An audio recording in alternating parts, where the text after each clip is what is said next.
La pâtisserie française, c'est quand même ce qui se fait de mieux au niveau goût, au niveau présentation. C'est vraiment quelque chose de différent. Et c'est une culture surtout de la pâtisserie. En fait, la pâtisserie française a beaucoup de technicités qui sont assez anciennes. On s'adapte, on essaie d'améliorer toutes ces techniques, de les modifier. Moi, ça fait 34 ans que je fais ce métier. Ce métier n'a pas cessé d'évoluer. Il y a un savoir-faire qui se transmet de père en fils dans toutes les pâtisseries de France.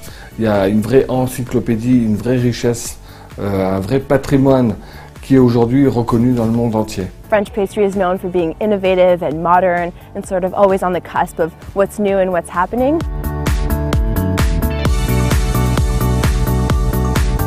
La pâtisserie boutique, peut-être que j'aurai un salon de thé, peut-être que je ferai la restauration, peut-être que je ferai du snacking, peut-être que je ferai des cours particuliers. Ça peut être chef dans un restaurant et faire des desserts à l'assiette. Ça peut être chef dans un palace et allier, on va dire, un petit peu les deux.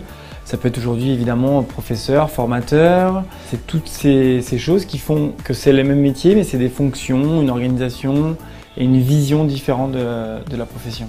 L'avantage du métier de pâtissier, c'est qu'il peut être très varié. Il évolue sans cesse. Moi, j'ai eu beaucoup de jeunes chez moi en stage qui sortaient de l'ENSP et qui derrière, je les suis toujours, ils sont partis dans leur pays et ils essayent de monter des pâtisseries françaises. Je pense qu'il y a un vrai débouché pour les étudiants étrangers qui viennent en France apprendre la pâtisserie française.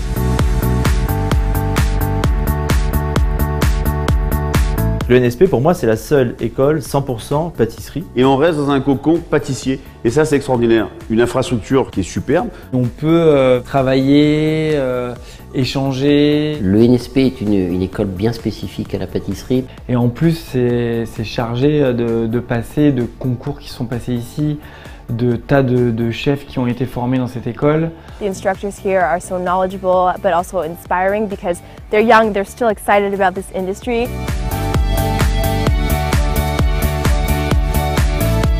The idea is to showcase the French pastry to its highest level. The students are really exposed to new techniques and also a new style of cakes. Very amazing. It was a cultural immersion. Got to learn a lot of the French culture, learn a little bit more of the language, and most importantly, the pastry. We began in Toronto, but if you're going to learn French pastry, the best thing to do is come to France, of course.